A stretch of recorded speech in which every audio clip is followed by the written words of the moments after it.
In the rolling hills of northern Wyoming, there was once a private zoo that promised an experience like no other. Children ran past cages, marveling at exotic animals brought from all corners of the world. But behind the laughter and wide-eyed wonder, debt was piling up. Months passed, inspections were failed, and finally, the doors closed for good. Inside one rusted enclosure, hidden behind tangled weeds and broken fencing, a lone wolf pressed his nose against the cold steel bars. His fur, once silver and gleaming, was now matted and dull. His ribs showed through his thick coat, and his golden eyes had lost their fierce shine. His name was Shadow. The owners, desperate and bankrupt, left the zoo without ceremony. The animals were sold off, traded, or abandoned. Shadow was one of the forgotten. Days turned into nights, and nights into silent, hollow mornings. Hunger gnawed at him, but the wolf's spirit refused to die. One rainy afternoon, with storm clouds brooding low over the mountains, a rusted pickup truck pulled into the empty lot. A man in a torn jacket and mud-caked boots jumped down. He moved quickly, eyes scanning the cages, searching not with compassion, but calculation. Shadow shrank back, sensing something wrong. The man approached his cage with a crowbar in hand. In a few hard strikes, the door creaked open. Shadow was too weak to run, barely strong enough to stand. The man muttered something under his breath, then swung the crowbar again, not at the wolf, but at the locks, tearing them free. "You're on your own now," he grunted, kicking at the door. Shadow stumbled out into the thick, wet grass. The cold rain plastered his fur to his bones. The man drove away without a glance back, leaving the wolf alone for the first time in years. Freedom had come, but at a price. Shadow stood trembling under the growing storm, a creature lost between two worlds, the captive and the wild. The next few days were a brutal test of endurance. Shadow wandered through abandoned fields and overgrown woods, his paws bleeding from cuts, his stomach screaming with hunger. The rain turned to sleet, chilling him to the bone. Without the instincts honed by a wild upbringing, Shadow struggled to survive. He chased after rabbits, but stumbled. He tried to dig for roots, but lacked the strength. Several times he collapsed under trees, so exhausted that he thought he might never rise again. Yet something primal stirred deep within him, an ember that refused to be extinguished. When he found a shallow stream, he managed to catch a half-dead fish thrashing in the shallows. It wasn't much, but it was enough to get him moving again. Meanwhile, far away in Jackson Hole, a call came in to the Wild Haven Rescue Center. Jessica Lane, the lead wildlife rehabilitation specialist, listened carefully as a distressed hiker described seeing a sick-looking dog wandering near the foothills. Something about the description, about the eyes, about the sheer size, set off alarm bells. Jessica assembled her team immediately. There was Ben Carter, a rugged tracker who could follow the faintest trail, and Dr. Riley Monroe, the center's veterinarian, whose hands could coax life back into the most fragile creatures. They packed the van with supplies, tranquilizers, medical kits, blankets, food. As they drove out, Jessica stared through the windshield, feeling the weight of a mission she hadn't fully explained yet, even to herself. This wasn't just about saving an animal. It was about setting something right. Somewhere out there, a life was hanging by a thread, and Jessica intended to find it. Ben knelt by a patch of wet earth, running his fingers through the trampled grass and disturbed mud. "He's close," he said, glancing back at Jessica and Riley. Jessica's heart pounded. The overcast sky pressed down, and a chill wind tugged at the edges of her jacket. All around them, the wilderness stretched in endless folds of pine, rock, and mist. It was beautiful, but unforgiving to a weakened creature. They pressed deeper into the woods, moving silently. Jessica scanned the trees, the brush, every shadow that might hide a battered wolf. She knew time was short. Infection, starvation, or predators could finish what captivity had started. A soft whine carried on the breeze. Riley turned sharply. That way! They followed the faint sound over a ridge, down into a hollow where a fallen tree lay half buried in mud. There, trembling under the twisted branches, was Shadow. Jessica's breath caught. His appearance was worse than she had feared. Bones protruding, fur patchy, his head drooping low. Yet even now there was something noble in the set of his ears, the stubbornness of his gaze. Ben moved first, slow and deliberate, pulling a tranquilizer dart from his belt. Jessica watched as Shadow tried to back away, but collapsed with a weak snarl. His spirit was willing, but his body was broken. "I'm sorry, boy," Ben whispered, firing the dart with a soft hiss. Within minutes, Shadow's struggles ceased. He lay still, breathing shallowly. Riley rushed forward, checking vitals with quick, practiced hands. "He's hanging on," she said. "Barely." Jessica knelt beside the fallen wolf, brushing rain from his muzzle. "We've got you now," she whispered. "You're going to make it." They wrapped him carefully in blankets, lifting his frail body onto a stretcher. As they carried him through the forest towards salvation, none of them could have known just how much this wolf would change their lives. At the Wild Haven Rescue Center, a quiet urgency filled the air. Shadow was placed in a heated recovery pen, surrounded by sterile equipment and soft lighting. Riley worked quickly, cleaning wounds, treating infections, and starting IV fluids. Jessica watched from behind a glass window, heart aching. It was worse up close. The scars crisscrossing his body, the cracked, bleeding paws, the haunted emptiness in his eyes when he stirred. Days passed. The team rotated in shifts to monitor him, administering medications, hand-feeding small amounts of broth, coaxing him back from the brink. Jessica barely slept, refusing to leave his side for more than a few hours at a time. Slowly, ever so slowly, Shadow began to respond. He lifted his head for the first time after 3 days. A week later, he managed a few shaky steps inside the enclosure. His fur began to shine faintly again under careful grooming. His eyes, those deep, burning gold eyes, started to flicker with awareness. Jessica documented everything. Weight gain, healing progress, signs of natural behaviors returning. She filed papers, arguing passionately for a full rehabilitation and eventual release.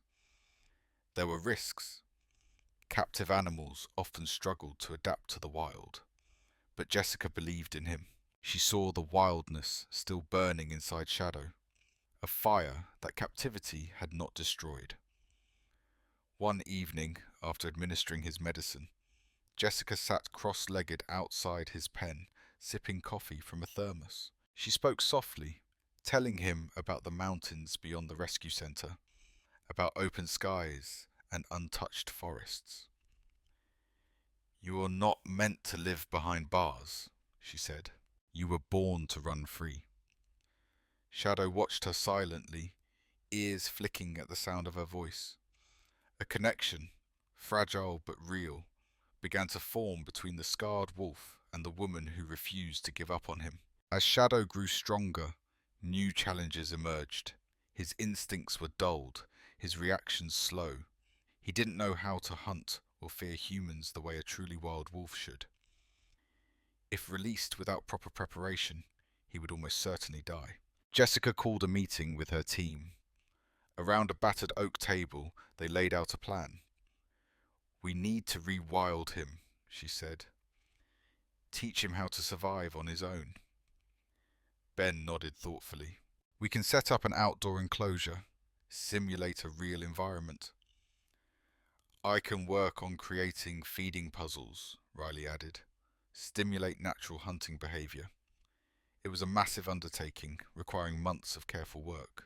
They built a vast forested pen complete with streams, hidden food caches, and areas to stalk and chase prey. They introduced live, easy-to-catch animals at first. Rabbits, mice, then moved to more difficult targets.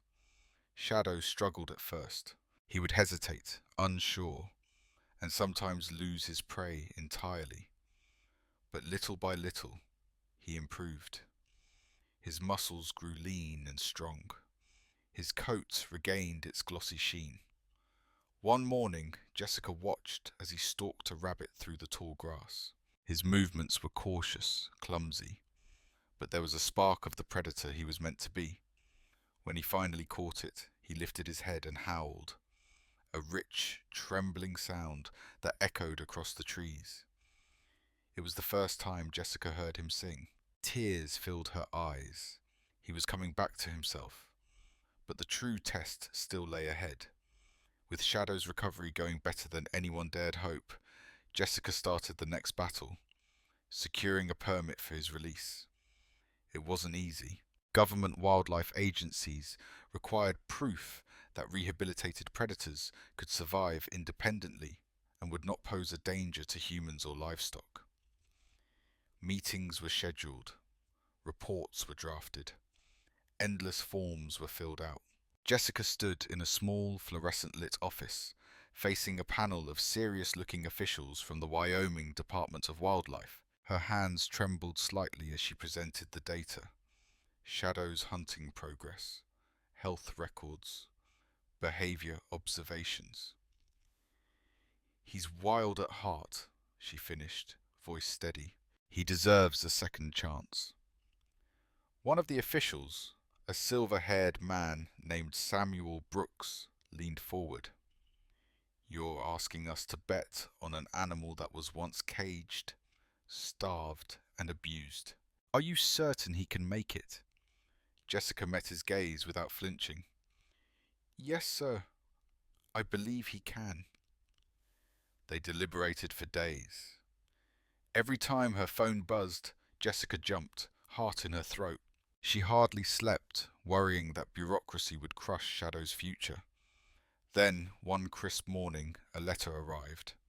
Approval. Granted, conditional release to Yellowstone National Park. Jessica whooped with joy, startling everyone at the center. She rushed to Shadow's enclosure, laughing breathlessly.